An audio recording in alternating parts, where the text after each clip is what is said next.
During the May long weekend of 2019, I took the opportunity to go and chase some trains between Three Hills and Mirror, Alberta. Beginning the Great Chase just north of Huxley, Alberta, we run into CN Q115 heading south in the Three Hills sub. Leading was an ES44DC, followed by a -8 Cowl and a -9.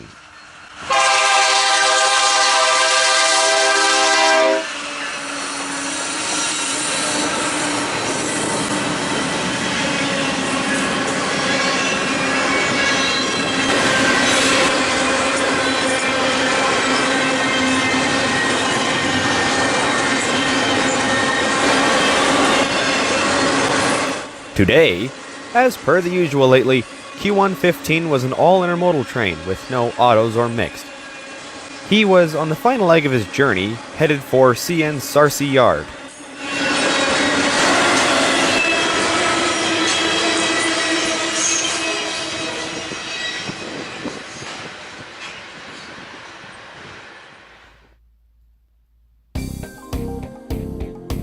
There wasn't much action right off the bat, so we made our way up to Mirror where the Three Hills sub begins. There was a consist of an SD75i and SD70i sitting here at the head end of CN L550, but he had no crew, so he was going nowhere fast.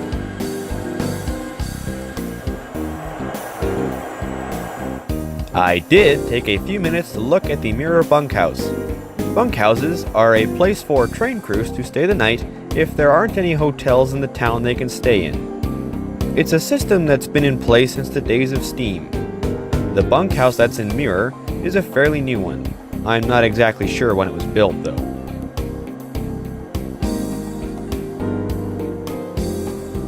We waited about 20 to 25 minutes, and since nothing was happening, we decided to head back to Alex and see if anything exciting was going on over there.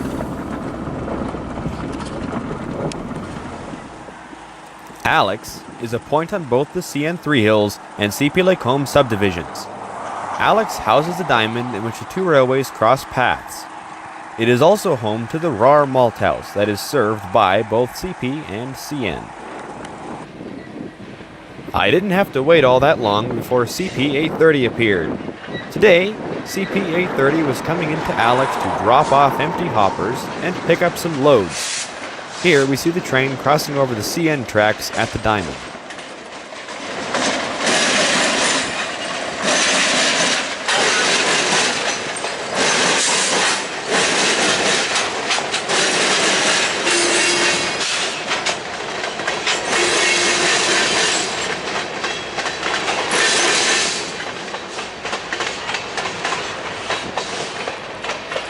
I soon moved down to the CP entrance to the RAR Malt House to get a better look at their operation.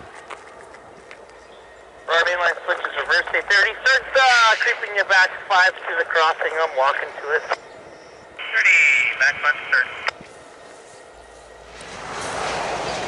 The three GP20C Eco units powering A30 are rebuilt CP GP9Us. It's kind of a bittersweet thing, these Ecos. On one hand, the CP GP9 has been lost to history. On the other, they have been reincarnated and will live on as GP20Cs for the next 20 plus years.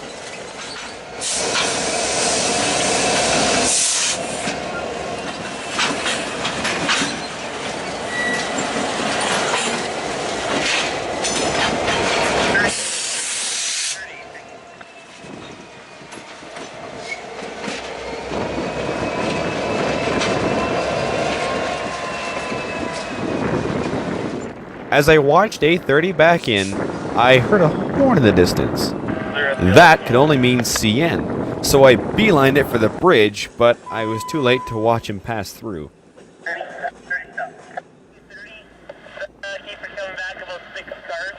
This was, however, a rare example of what can happen out here. The CN train was L550, the same one that we saw sitting at Mirror. Now complete with a crew, L550 was coming into Alex to drop off and pick up cars at the malting facility. He was doing similar work to that of CP A30.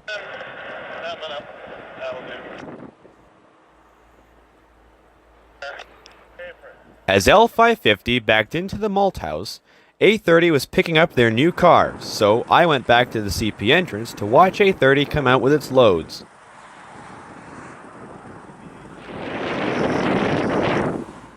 Now, sometimes train crews like to have fun with rail fans, as was the case today.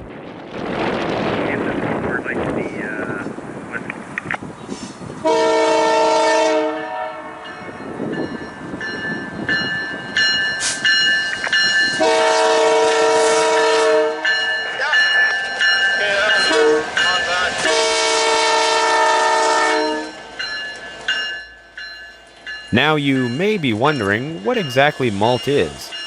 Malt is an ingredient used in the brewing of beer. The malting process takes a long time, but it requires 4 basic stages: steeping, germination, drying, and finally storage. The grain that is used to make malt is barley. Barley is what the trucks deliver to the terminal. Then the trains take the malt, after the process is complete, to various suppliers. If you are curious about the details of the process, I will add a link to the Raw Malting Company's website in the video description. Naturally tough to no Chris Andrews, stats today. One more. On the tail end, Jerry, 30. Forward, back up, 30, on board, 30.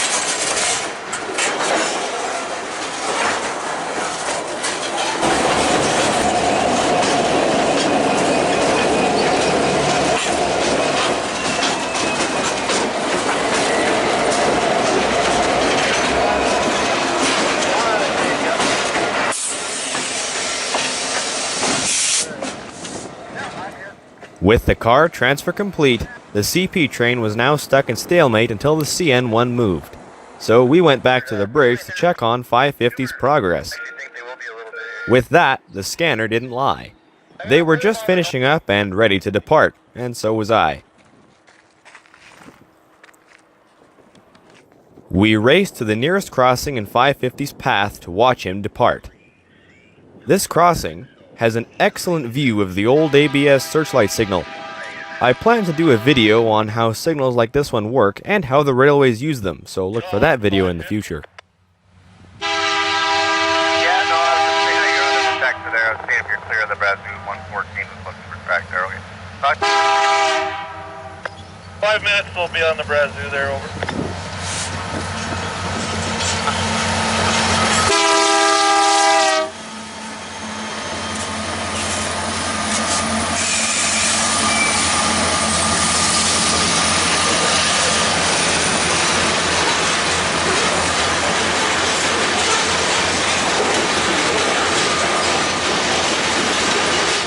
L550 is one of the trains that can traverse the CN Brazeau sub.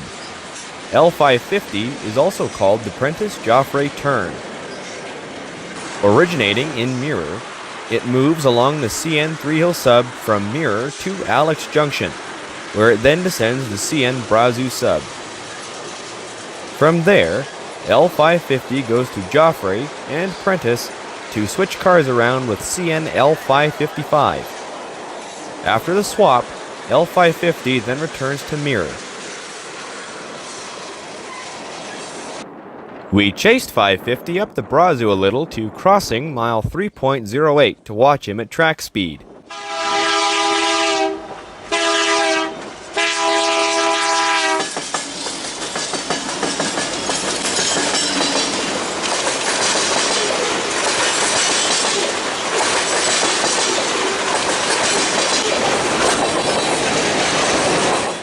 The L in the train symbol means local, meaning L550 is a local turn. The sound of the wheels on those rail joints is something that can make a rail fan really feel at home. There is nothing more relaxing than the steady beat of a train's clickety-clack on the steel rails.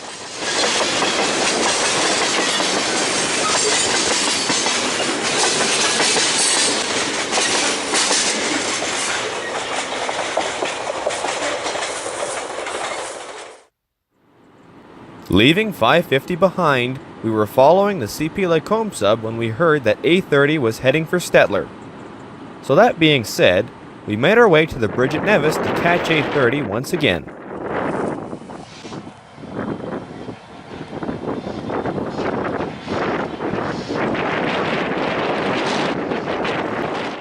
Curiously, he now had only tank cars. My guess is he must have doubled back and dropped off the mult car somewhere else before descending to Staedtler. It was weird to see nonetheless.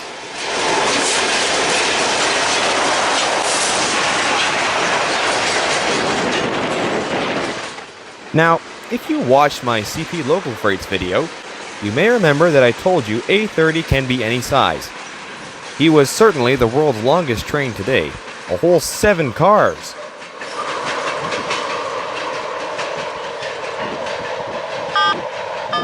When A30 cleared the bridge, Q114 was heard heading northwards on the Three Hills sub. He had clearance from Lucena to Mirror. We made it to Alex once again to watch one more train cross the diamond. During my visit, this deer emerged from under the bridge. She must have been looking for food or possibly trains.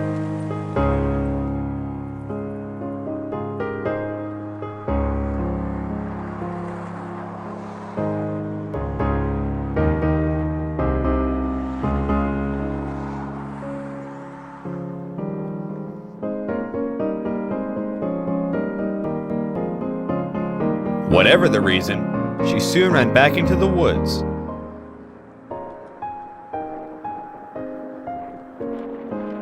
And a few minutes later, CN Q114 showed up.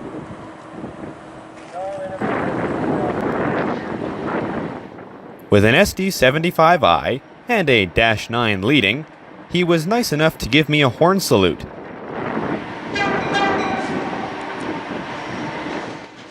That's a train crew's way of saying hi to rail fans.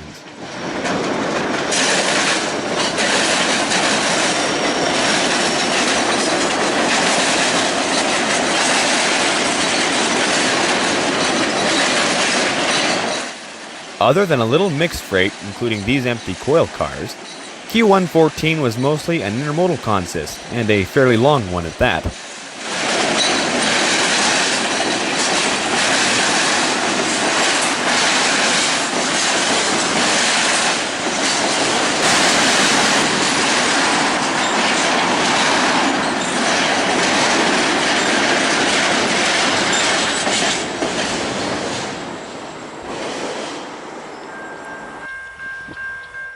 After Alex, we chased 114 to Mirror, and with not a moment to spare, there was Q114 slowly approaching the Mirror yard.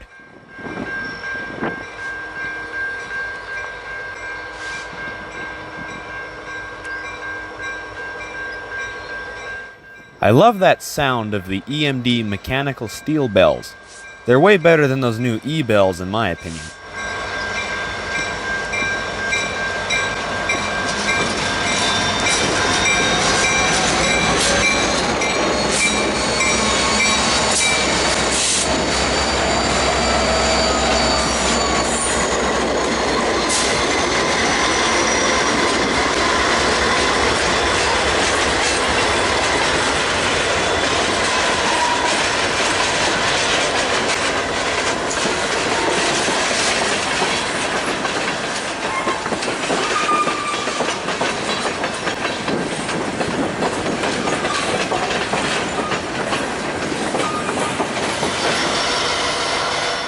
Q114 stopped his locomotives beside the bunkhouse for a crew change, and was then quickly underway.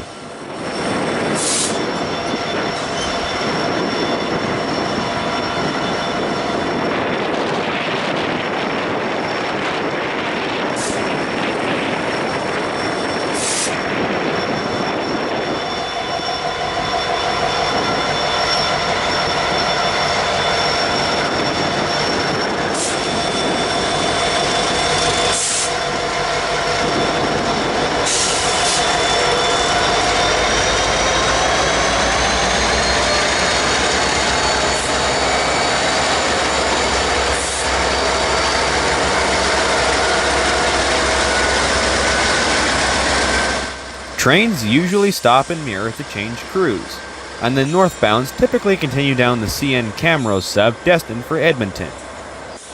But 114 was only moving far enough forwards to clear the south end crossing. The reason is the -9 in the consist was giving them troubles, so they decided to stop it in Mirror Yard to troubleshoot the problem. Unfortunately, however, I couldn't get over to the engines to watch because they were too far onto CN property, and nobody likes unpermitted trespassers. Yeah, put them on YouTube. Oh yeah? I watched him come to a stop and planned to watch him leave, but word got out of a G817 heading to Equity.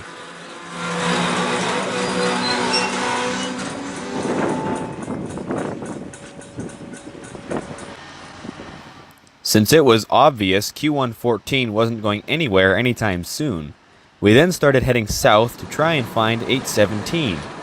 We caught up with him near Alex Junction, and we also saw that G817 was just a loco consist. That would be hard to chase, and it was, because this was the last time we saw him before Equity.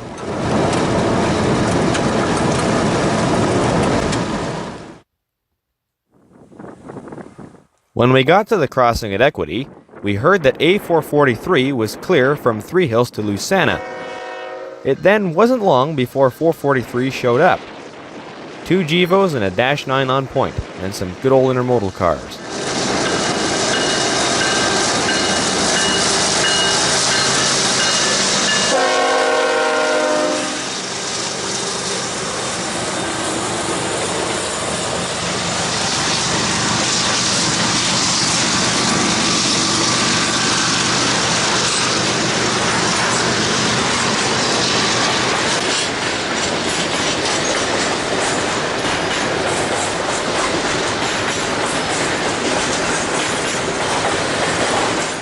If you've been to the channel before, then you know that A442 is the southbound train that runs between Edmonton and Calgary.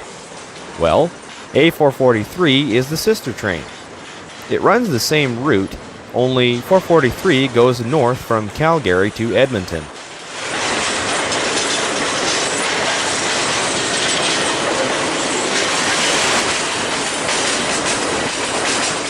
Like 442, A443 is a manifest train, and usually has at least some variety in cars within the train. This one had some flat cars, tank cars, and box cars, sandwiched between stacks and auto racks.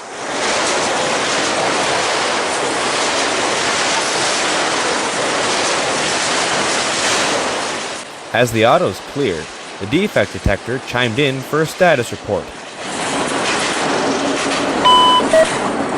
CN detector, 3 Hills, 5-7. No alarms. Temperature 10. C. Total axle 542. Speed 15.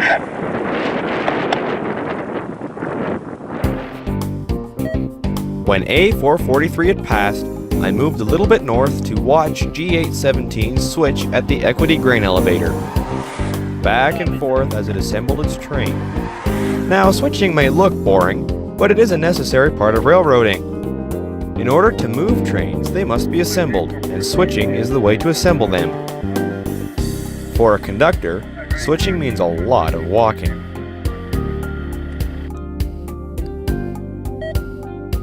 About half an hour passed by, and the consist was going to back up to the Equity crossing where we were just at. So that is where I went to go and meet him.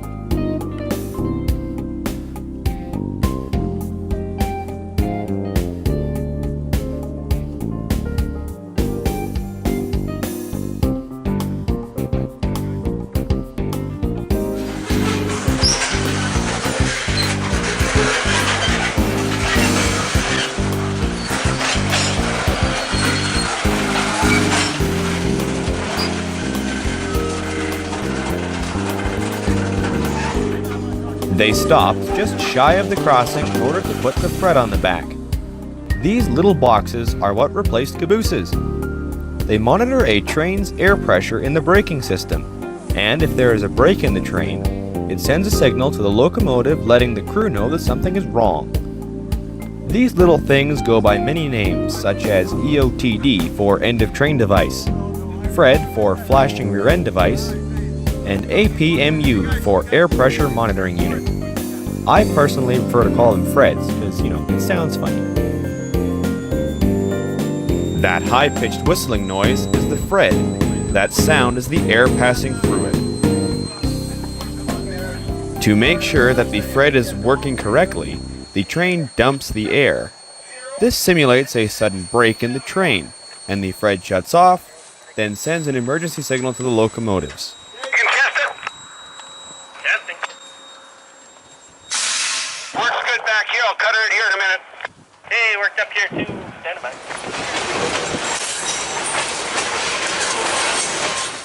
I watched 817 back up,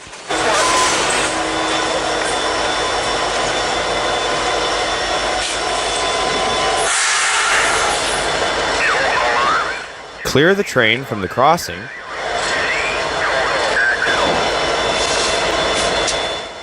uncouple,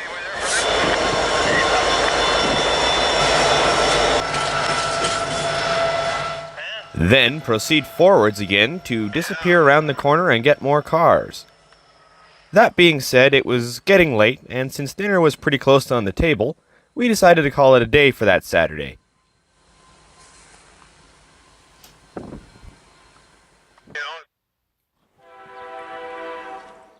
The next day, I found myself in Irricana to catch a train I saw in the distance. The train was none other than CN Q115, who was heading south to Calgary and was wasting absolutely no time to get there.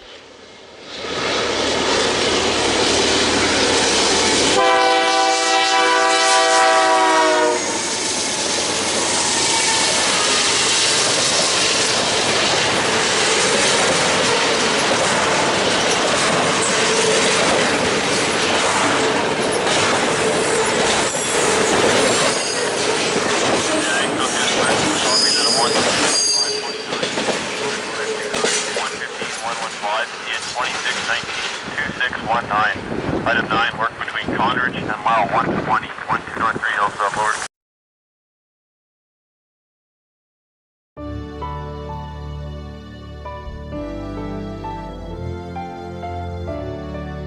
That may be all I have for the May-long weekend train chase of 2019, but there will be more rail fanning videos coming soon. I have lots planned, so stay tuned for those in the future.